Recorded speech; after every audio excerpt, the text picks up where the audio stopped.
Miss Camacho, isa namang school owner and also an advocate of autism awareness and inclusion. Hello, Miss Eunice. Good morning po, Miss Aida. Welcome sa Balitang Good Vibes. Tungkol dito sa Beyond the Label. Yung pagkikita at paano kami nagka-connect ni Miss Eunice, parang God intervened na magkakilala kami. Kung gusto nating ipaalam or i-emphasize sa mga magulang na kung gaano ka-importante yung intervention, especially early intervention. Ito po yung maaga, yung below 5. Na kung sakaling meron na sila nakikitang sign, mas magandang magkaroon ng early intervention. So far kami, 3 po kasi na-diagnose. So pasok pa siya doon. So katulong yon na maaga yung siyang na-detect at nabigyan siya ng maagang tulong or help. Ngayon, nakakatuwa kasi, yun nga, graduate na siya ng occupational therapy and speech therapy, and that's also, we're sharing hope na hindi naman forever na kailangan bigyan ng therapy. Kasi mabigat po talaga sa bulsa. And Miss Eunice, ikaw naman, parang as a school owner, bakit, paano nangyari na na-involve ka at nag-advocate ka na rin nga dito? Doon sa sabi mo nga, nakikita mong dumadami. Yes. And na-compare ko din with my students, I can tell a lot of success stories. Marami akong estudyante na nasa big school sila, na they're able to thrive as young adults right now. So that's because malaking tulong talaga yung early detection and early intervention. Kung awareness nga po for autism, maraming parents parang nawawalan na sila ng pag-asa kapag they see na okay, naiiba yung anak ko. And actually, even after the diagnosis, ayan, with the expenses and the lack of support. But with proper guidance naman and with the help of the multidisciplinary team, kaya po natin bigyan ng parehong karapatan yung mga batang may autism. Ano ba yung nagiging problema, yung pinakamalaking misconception dito sa mga tao tungkol sa autism o dun sa mga individual na merong special needs? Kasi siya, spectrum. So, yung napapanood natin is just one side of it. Kung paano pinoportray sa mga TV, yung role ng isang person with autism, it's just one. Sabi nga nila, pag nakamit ka ng isang taong may autism, isa pa lang yun. So, napakalawak po niya. Like my son, yung anak ko po ay wala siyang speech delay. Okay. Pero we have speech difficulties din in terms of hirap po siyang i-process yung mga sinasabi. Or dati hindi siya sumasagot. Kumbaga hindi conversational, hindi siya batuhan ng communication. So that's why even though he speaks, we still need to undergo speech therapy.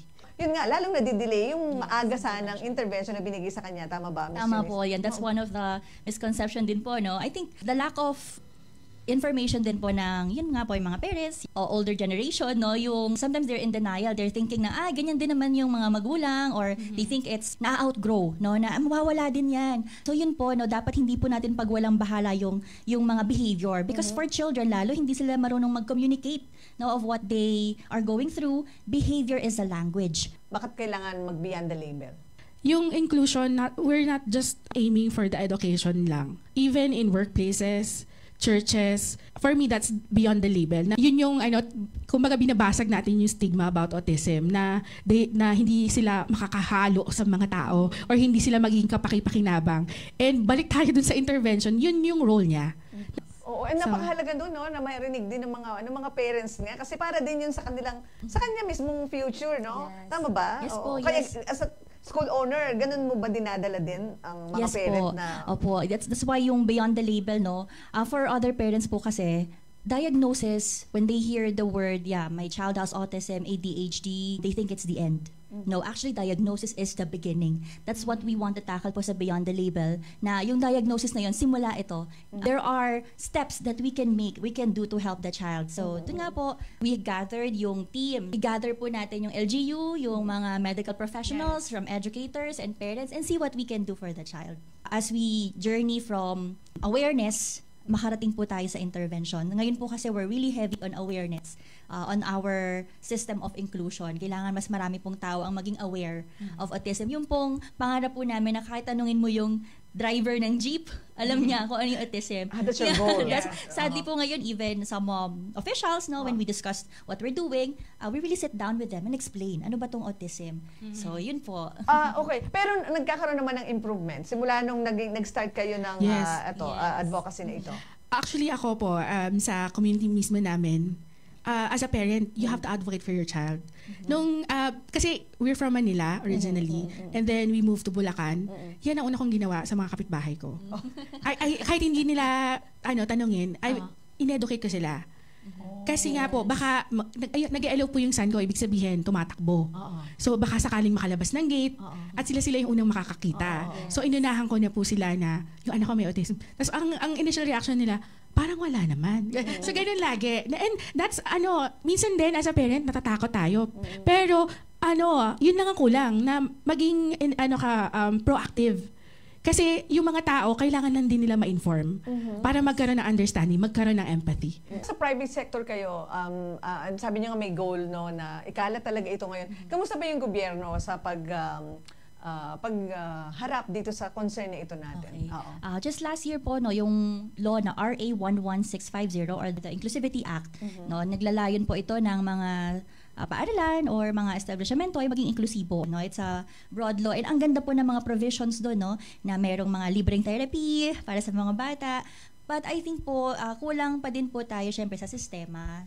I think maybe funding. I think yun din po kasing mga involved sa government, they have to be informed as well. Na usually pag sa seminar po kami ng ganito or yung mga conferences about early childhood, madalas po ang mga tao doon, teacher, parent, yan, mga school administrator. Pero hindi po masyado yung mga government. So kailangan din po kasi for the government to champion, they need to be informed as well.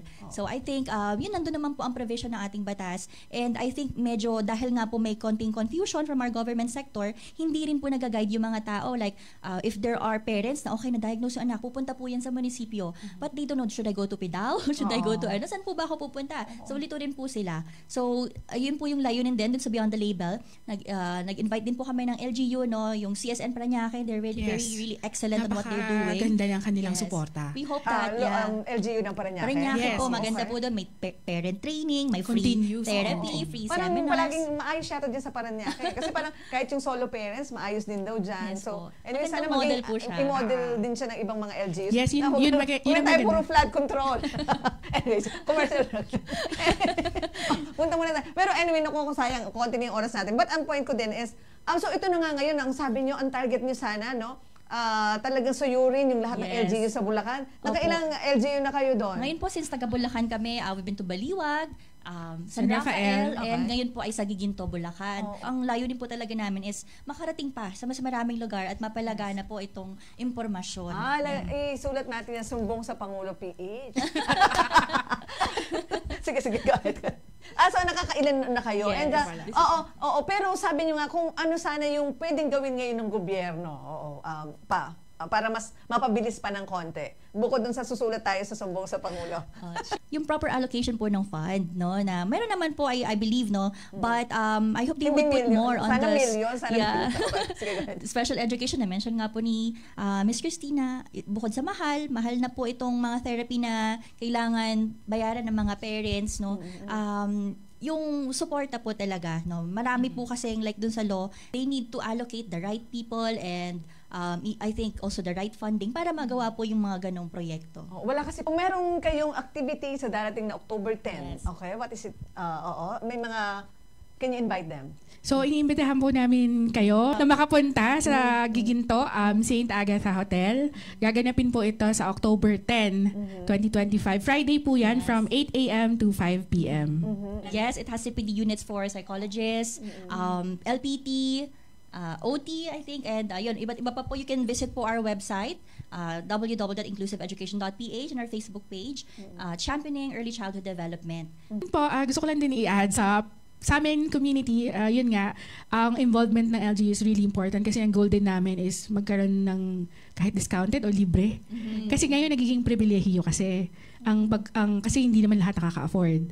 So, yan ang isa sa mga wish namin mangyari sa community.